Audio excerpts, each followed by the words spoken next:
जय श्री हरि। प्यारे भक्तगणों, स्वागत है आप सभी का आपके अपने चैनल कहानी सुनो में। आज की जानकारी आपके लिए होने वाली है बेहद ही खास, जो जुड़ी है पापांकुशा एकादशी से।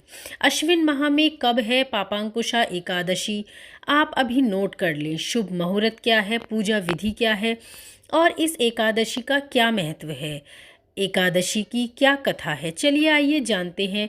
आज हम इस दिन भगवान विष्णु संग धन की देवी माँ लक्ष्मी की पूजा अर्चना की जाती है। साथ ही विशेष कार्य में सिद्धि प्राप्ति हेतु व्रत और उपवास भी किया जाता है। पापांकुशा एकादशी के दिन भगवान विष्णु की पूजा करने से अनजाने में किए हुए सभी पाप नष्ट हो जाते हैं। साथ ही घर में सुख समृद्धि और खुशहाली आती है। साथियों, हर वर्ष अश्विन माह के शुक्ल पक्ष की एकादशी तिथि पर पापांकुशा एकादशी मनाई जाती है। इस वर्ष 25 अक्टूबर को पापांकुशा एकादशी है। एकादशी तिथि जगत के पालनहार भगवान विष्णु को समर्पित है।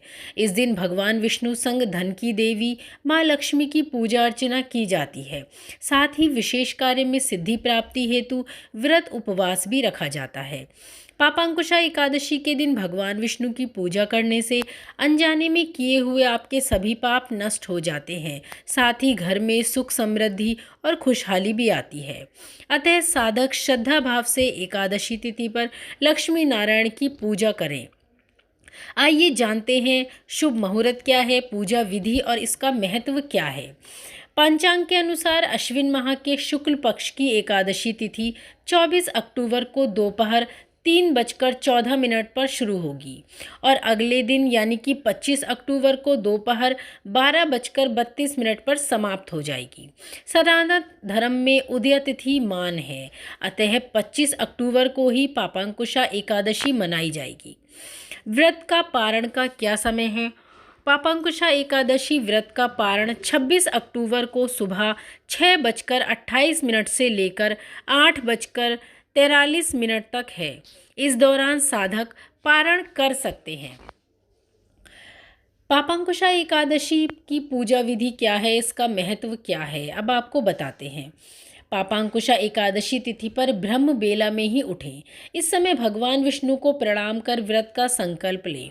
घर की साफ सफाई करें। दैनिक कार्यों से निवृत्त होने के बाद गंगाजल मिश्रित युक्त पानी से स्नान करें। इस समय आचमन कर अपने आप को शुद्ध करें और पीले रंग के वस्त्र धारण करें। भगवान भास्कर को जल का अर्घ दें। तत्पश्चात पंचोपचार कर भगवान विष्णु की विधिवत पूजा करें। भगवान विष्णु को पीले रंग के फूल, फल, मिठाई जरूर ही अर्पित करें। पूजा के समय विष्णु चालीसा का पाठ करने से सुख समृद्धि की प्राप्ति होती है और श्री विष्णु भगवान के मंत्रों का जाप अवश्य करें।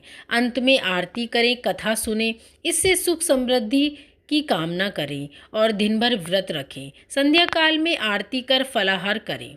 अगले दिन निर्धारित समय पर पूजा संपन्न कर व्रत खोलें। और ये है पापांकुशा एकादशी की संपूर्ण जानकारी। अब सुनते हैं पापांकुशा एकादशी की कथा।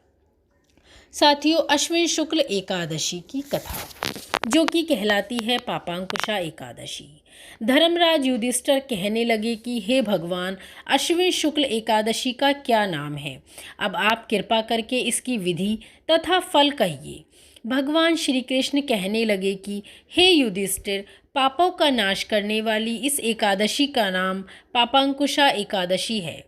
हे राजन, इस दिन मनुष्य को विधि पूर्वक भगवान पद्मनाभ की पूजा करनी चाहिए। यह एकादशी मनुष्य को मन वांछित फल देकर स्वर्ग को प्राप्त कराने वाली एकादशी है। मनुष्य को बहुत दिनों तक कठोर तपस्या से जो फल मिलता है, वह फल भगवान गरुड़ध्वज को नमस्कार करने से प्राप्त हो जाता है। जो मनुष्य अज्ञानवश अनेक पाप करते हैं परंतु हरि को नमस्कार करते हैं, वे नरक में नहीं जाते। विष्णु के नाम के कीर्तन मात्र से संसार के सब तीर्थों के पुण्य का फल मिल जाता है। जो मनुष्य धनुषधारी भगवान विष्णु की शरण में जाते हैं, उन्हें कभी भी यम यातना भोगनी नहीं पड़ती। जो मनुष्य वैष्णव होकर शिव और शैव होकर विष्णु की निंदा करते हैं, वे अवश्य नरकवासी होते हैं।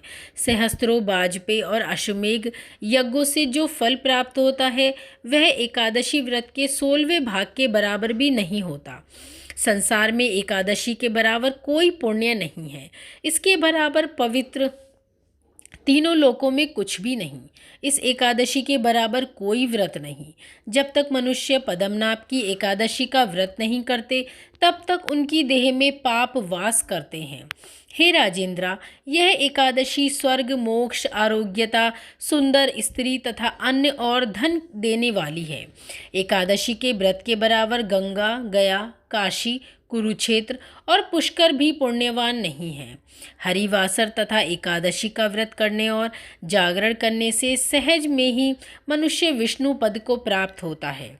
हे युधिष्ठिर, इस व्रत के करने वाले 10 पीढ़ी मातृपक्ष, 10 पीढ़ी पितृपक्ष, 10 पीढ़ी स्त्री पक्ष तथा 10 पीढ़ी मित्र पक्ष का उद्धार कर देते हैं। वे दिव्य देह धारण कर चतुर्भुज रूप हो, पीतांबर पहने और हाथ में माला लेकर गरुड़ पर चढ़कर विष्णु लोक को जाते हैं। हे नृपोत्तम, बाल्यावस्था, युवावस्था और वृद्धावस्था में इस व्रत को करने से पापी मनुष्य भी दुर्गति को कभी प्राप्त नहीं होते और उन्हें हमेशा सद्गति प्राप्त होती है। अश्विन मास की शुक्ल पक्ष की इस पापांकुशा एकादशी का व्रत जो मनुष्य करते हैं, वे अंत समय में हरिलोक को प्राप्त होते हैं तथा समस्त पापों से मुक्त होकर जाते हैं। सोना, तिल, भूमि, गौ, अन्न, जल, छत्री तथा जूती दान करने से मनुष्य यमराज को नहीं देखता। जो मनुष्य किसी प्रकार के पुण्य कर्म किए बिना जीवन के दिन व्यतीत करता है, वह लोहार की भट्टी की तरह सांस लेता हुआ निर्जीव के समान है। निर्धन मनुष्य को भी अपनी शक्ति के अनुसार दान करना चाहिए तथा धन वालों को सरोवर, बाग, मकान आदि बनवाकर दान करने चाहिए। ऐसे मनुष्यों को यम का द्वार नहीं देखना पड़ता तथा संसार में दीर्घायु होकर धनाढ्य, कुलीन और रोग रहित रहते हैं। भगवान श्री कृष्ण ने कहा, हे राजन, जो आपने मुझसे पूछा वह सब मैंने आपको बतलाया। अब आपकी और क्या सुनने की इच्छा है? इति श्री शुभम। तो ये थी पापांकुशा एकादशी की कथा जो भगवान श्री कृष्ण ने सुनाई थी युधिष्ठिर राज को। दोस्तों, आपने भी सुनी ये कथा। एकादशी के व्रत के दिन इस कथा को अवश्य ही सुने और व्रत का पारण करें। जानकारी कैसी लगी हो? अच्छी लगी हो तो लाइक और शेयर जरूर कीजिए। ऐसे ही हर एकादशी, हर व्रत त्योहार की जानकारी के लिए जुड़े रहिए हमारे साथ। धन्यवाद।